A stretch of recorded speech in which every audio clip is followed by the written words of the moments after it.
नमस्कार, मैं जितेंद्र गुप्ता। आप देख रहे हैं स्टार सिटी न्यूज़। इस वक्त हमारे साथ मौजूद है पंकज सिंगला जी, जो कि मंत्री हैं वैश्यकुल, जिला मयूर बिहार से। आइए इनसे सीधी बात करते हैं।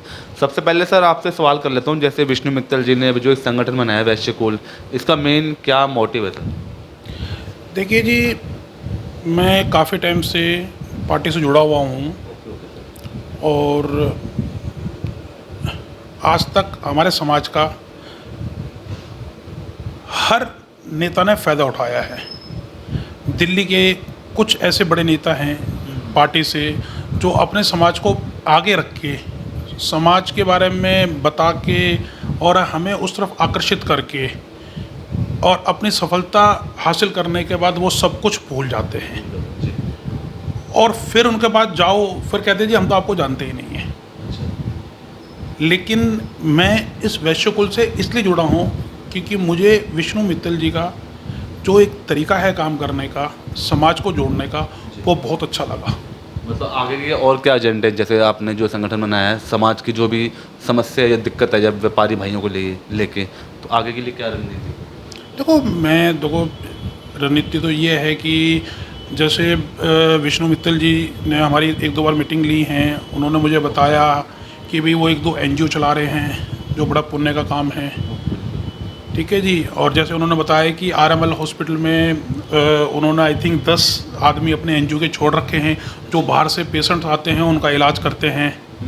तो मतलब ऐसी चीज़ें कुछ मुझे विष्णु मित्तल जी की अच्छी लगी। फिर उन्होंने पूरे दिल्ली लेवल पे इस समाज को इकट्ठा करने के लिए छोटी छोटी टीमें यानी कि प्रॉपर जिलों में बांटी। जिलों में बांटने के बाद उन्होंने वहाँ कुछ टीमें बनाई हैं। तो मतलब इन्होंने जो है विष्णु मित्तल जी ने एक ज़मीनी लेवल से काम किया है, ठीक है जी। तो मैं इस वजह से इनसे आकर्षित हुआ हूँ, प्रभावित हुआ हूँ, तो इस वैश्यकुल से जुड़ा हूँ। अदरवाइज सर आज तक तो हर किसी ने समाज का हमारा फ़ायदा ही उठाया है और कुछ नहीं किया।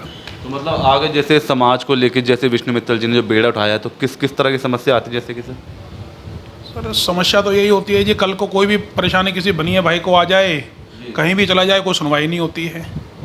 चाहे किसी भी लेवल की हो, चाहे परचून वाला हो, चाहे व्यापारी हो, चाहे बिजनेस हो। अब एग्जांपल के तौर पे कोई अगर लोकल एरिया में कोई दुकानदार बैठा हुआ है तो आस पड़ोस के जितने भी अदर समाज के लोग होते हैं वो आके 1 मिनट में खड़ा हो जाता है जी हम ये प्रोग्राम कर रहे हैं जी, हमें ये दे दो, हमें वो दे दो। तो मजबूरन उस दुकानदार को देना पड़ता है। या इसके अलावा कोई प्रशासन का आदमी आ जाता है, वो खड़ा हो जाता है, तो देना पड़ता है जी। और अगर ना दे तो उसको वो तरीके से हरासमेंट करता है। लेकिन अगर वो बनिया भाई या कोई दुकानदार या व्यापारी अगर कहीं जाने की कोशिश करता है कि भाई मैं जाऊं और मैं किसी को बोलूं कि भाई मेरी ये मदद कीजिए, मुझे ये आदमी परेशान कर रहा है, तो उसकी कहीं सुनवाई आज तक नहीं हुई है जी। तो क्या इस चीज़ को लेकर विष्णु मित्तल जी ने कभी प्रयास किया है समस्या को लेकर? देखो जी, अभी मैं पिछले 5-6 महीने से जुड़ा हूँ, लेकिन जो अभी तक मुझे रिपोर्ट मिली है काफ़ी पॉजिटिव मिली हैं और मुझे अच्छा लगा है, ठीक है जी। आगे मैं ये उम्मीद चाहता हूँ कि भाई अगर कोई हमारा समाज का व्यापारी आदमी या हमारा वर्ग ही किसी तरीके से प्रभावित होता है तो मैं विष्णु मित्तल जी से यही चाहूँगा कि भाई वो हमारे साथ खड़े रहें। आप और सर क्या करते हैं इसके अलावा? सर मैं अपना व्यापारी हैं जी, बिजनेस करते हैं अपना। और जैसे कोई समाज सेवा, आप जैसे और भी संस्थाओं से जुड़े हुए हैं सर, तो जो भी समाज की जो दिक्कतें आती हैं, समाज की जो सेवा कर रहे हैं, आप किस किस तरह की सेवा दे रहे हैं? सर जैसे मैं ईस्ट दिल्ली से हूँ और मेरी विधानसभा पड़ती है पड़पड़गंज, और मैं एक ईस्ट दिल्ली में ही एक हमारा वैश्य समाज के नाम से संस्था है, जो वो संस्था हर साल महाराजा अग्रसेन जयंती निकालती है, होली मिलन समारोह करती है। इसके अलावा अगर कोई छोटी मोटी चीज़ की आवश्यकता पड़ती है किसी समाज के आदमी को, तो वहाँ हम लोग वैश्य समाज के थ्रू, जैसे हमारे अध्यक्ष हैं मोहनलाल जी, महेंद्र बंसल जी, लाला खजांची लाल जी, तो हम अगर किसी को आवश्यकता पड़ती है तो हम लोग वहाँ इकट्ठा होकर उसकी जो मदद हमसे होती है हम कर देते हैं जी।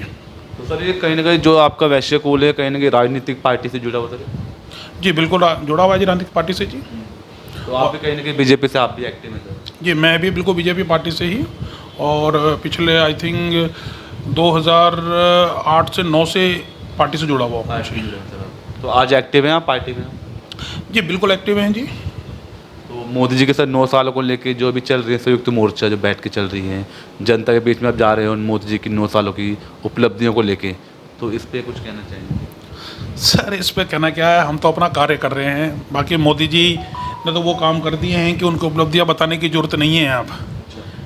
ठीक है जी, लेकिन हम तो कार्यकर्ता हैं जी, हमने जो करना है हम तो वो करेंगे। हमारा जो कर्म है, हमें तो लोगों के बीच जाना ही है। जी, तो 24 में क्या लगता है आपको इस बार? तो 24 में जी मोदी जी ने आना, और कोई ऑप्शन है ही नहीं किसी के पास। मगर सर जैसे सभी जो महागठबंधन जो सभी पार्टियां कर रही हैं, केजरीवाल हो गए, चाहे पवार है, चाहे नीतीश जी हो गए, इससे कुछ लगता है आपको नुकसान होगा? नहीं सर, जितनी भी पार्टियां हैं गठबंधन की सरकार अगर लेके आती हैं तो वो सरकार कैसे चलाएंगे? आज के टाइम पे हर एक आदमी समझदार है, कोई बेवकूफ़ नहीं है। क्योंकि एक मत की सरकार आ नहीं सकती, और सिर्फ मोदी जी ऑप्शन हैं। और जितने भी हैं, अपना केजरीवाल जी है, चाहे पवार जी है, चाहे राहुल जी हैं, जी, ठीक है जी, ये सारे गठबंधन के साथ आएंगे। बाद में फिर वही होगा जी, आम जनता के पैसों की लूट होनी है। अच्छा, तो चल नहीं पाएगा सर? नहीं सर, बिल्कुल नहीं चल पाएगा जी। अभी सर आम आदमी पार्टी ने अभी जैसे अभी एमसीडी में भी टैक्सेस बढ़ा दिए सर, व्यापारी पे जो भी मारी है, तो इस पर कुछ कहेंगे? सर केजरीवाल जी न तो व्यापारी क्या, हर एक आदमी को मारी है। जब से जब से इन्होंने राजनीति चालू की है, तब से आज तक झूठ के अलावा इन्होंने कुछ नहीं बोला है। और झूठ भी इतना कॉन्फिडेंस से बोलते हैं कि सामने वाले को आदमी को लगता है कि भाई इससे सच्चा आदमी तो कोई इस दुनिया में है ही नहीं है। जी, और सपने ऐसे दिखा देते हैं जैसे तो हम लंदन, अमेरिका या फ्रांस या कनाडा में बैठे हुए हैं। तो आपको जैसे भी आम आदमी पार्टी जो आई थी साफ सुथरी राजनीति लेके एमसीडी में कि हम इस बार आएंगे, तो 15 साल का जो बीजेपी एमसीडी में है तो उसको साफ सुथरी राजनीति लेके आएंगे, और लैंडफिल भी जो एक मुद्दा था उनका बेसिक, कुछ लगता है इन 5 सालों में कुछ हो पाएगा सर एमसीडी में? सर मुझे नहीं लगता कि आम आदमी पार्टी कुछ कर पाएगी। कुछ नहीं कर पाएगी? क्योंकि मैंने आम आदमी पार्टी में केजरीवाल जी की एक अदाकारी बड़ी अच्छी लगती है। वो समय के हिसाब से एक नया मुद्दा उठा देते हैं और उस मुद्दे के पीछे हाथ धो के बढ़ जाते हैं। बस पब्लिक में उस मुद्दे के अलावा वो किसी चीज़ के बारे में जिक्र नहीं करते। सुबह उठते बैठते खाते पीते टीवी पे, न्यूज़ में, पोस्टर में, हर जगह वही मुद्दा चलता है।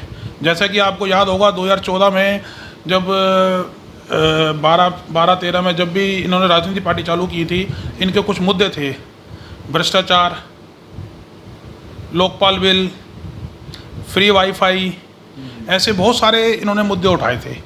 आज उनमें से एक भी मुद्दा कोई है तो मुझे आप बता दीजिए। तो आज आम जनता के लिए जैसे पानी पे, बिजली पे जो उनको सब्सिडी दी जा रही है, महिलाओं को बस में किराया फ्री, सर कहाँ से दी जा रही है फ्री? जनता के पैसे से, जनता के टैक्स से। सर कहाँ के टैक्स के पैसे गए? सर टैक्स तो हमारा व्यापारी का है। ओके, ये फ्री तो कुछ दे ही नहीं रहे।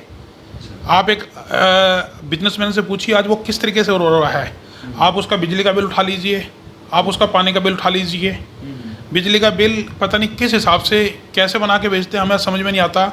मैं एक व्यापारी हूँ, मेरे पास एक छोटा सा ऑफिस है, और मेरा जो हर महीने का बिल जो है 9 से 10 हज़ार रुपये बिजली का आता है जी। मेरे यहाँ कॉमर्शियल मीटर लगा हुआ है, उसमें कोई छूट नहीं दी जाती? मेरे को कोई छुट्टी नहीं है सर। मेरा कॉमर्शियल मीटर है जी, 9 से 10 हज़ार रुपये का आता है।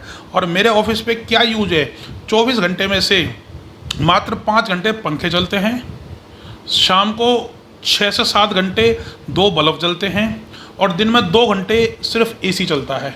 इसके अलावा मेरा पर डे कोई यूज नहीं है बिजली का। लेकिन मेरा हर महीने 8 से 9 हज़ार रुपये का बिल आता है। अगर आप कहो तो मैं आपको बिल की कॉपी दिखा देता हूँ जी। तो ये हमें लूट के जो झुग्गी झोपड़ी वालों को है, जो इनका वोट बैंक है, ये वहाँ बांट रहा है जी। लेकिन परेशान कौन है? एक आम व्यापारी। कोई परेशान नहीं है, सिर्फ व्यापारी परेशान है, बिजनेसमैन परेशान है। मगर सर आपकी जो लगभग सरकार भी नहीं बन रही, दिल्ली में 25 साल हो गए आज वनवास काटे हुए भारतीय जनता पार्टी को, तो आने वाला समय जो 24 में 25 में चुनाव आ रहे हैं, क्या लगता है आपको? सर इस बार मुझे उम्मीद है कि बीजेपी की सरकार बनेगी। क्यों लगता है आपको 25 में? मुझे सर वो इसलिए लगता है क्योंकि इस बार निगम जो है ना, वो बीजेपी के पास नहीं है। आज तक विधानसभा हरवाने वाले जो हैं, वो आज तक जितने भी निगम पार्षद थे बीजेपी के, वो लोग सभी मिलके विधानसभा हरवाते थे जी। तो कहीं ना कहीं कंट्रोवर्सी मानते हैं सर आप? ये बिल्कुल मानता हूँ। यही वजह मानते हैं? हाँ, मैं बिल्कुल बहुत बड़ी वजह मानता हूँ। अगर कहो तो मैं एक एग्जाम्पल दे देता हूँ। बताइए। मैं पटना विधानसभा से बिलोंग करता हूँ। Okay okay. मैं नाम नहीं लेना चाहूँगा। 2012 में एक हमारे युवा नेता थे नकुल भारद्वाज जी, उन्होंने विधानसभा का इलेक्शन लड़ा था, और उनकी इमेज बहुत अच्छी है, बहुत अच्छे इंसान हैं वो। और आई थिंक मुझे याद है कि उनको कोई भी कभी भी फ़ोन कर दे वो 2 मिनट वहाँ खड़े मिलते हैं। लेकिन दुर्भाग्य देखिए, एक विधानसभा वो लड़ रहे हैं जिनमें से 4 निगम पार्षद बीजेपी के हैं और फिर भी वो हार के आ रहे हैं। इसका कारण क्या था? इसका कारण ये था कि जितने चारों हमारे निगम पार्षद थे वो उस टाइम, पहले तो वो कुछ नहीं थे, जब वो निगम पार्षद बन गए, निगम पार्षद बनते सोचते कि भाई हम तो विधायक बन गए हैं। तो चारों ही अपने तरीके पे विधानसभा की टिकट की फाइट में लगे हुए थे, लेकिन पार्टी ने उन चारों को साइड करके नकुल भारद्वाज को टिकट दे दिया। ठीक है जी। नकुल को टिकट देने के बाद वो चारों विधायकों ने चारों निगम पार्षद ने मिल के अगेंस्ट काम किया अंदरूनी और नकुल को हराया। वो इसलिए हराया कि अगर आज नकुल जीत के आ जाता है तो कल को वो चारों में से एक भी विधायक की दावेदारी नहीं ठोक सकता। तो ये एक छोटा सा एग्जांपल है सर। पूरी दिल्ली में मैं यही सर्वे मानता हूँ कि यही होता है जी। सर आपके जो पचपड़गंज विधानसभा के बेसिक आज के क्या मुद्दे हैं सर? हाँ जी, मुद्दे ही मुद्दे हैं जी, क्या मुद्दे नहीं है ये बताइए। सर कोई सेफ्टी नहीं है, रोडें ख़राब पड़ी हुई हैं, सारे रास्ते ओपन पड़े हुए हैं।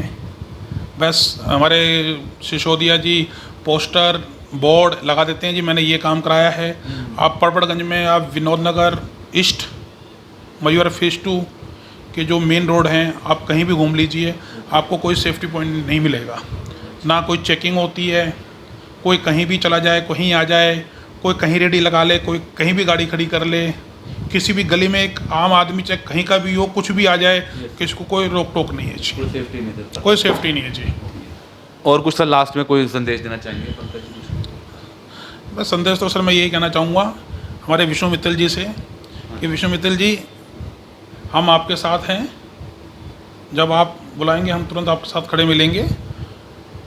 लेकिन मेरी आपसे यही रिक्वेस्ट है कि जैसे दिल्ली के पहले के हमारे समाज के नेताओं ने किया है, आप वो काम मत करना कि अच्छी पोस्ट या बड़े नेता बनने के बाद आप समाज के लोगों को भूल जाओ। Thank you. तो ये हमारी सीधी बात पंकज सिंगला जी से, स्टार सिटी के साथ मैं जितेंद्र गुप्ता।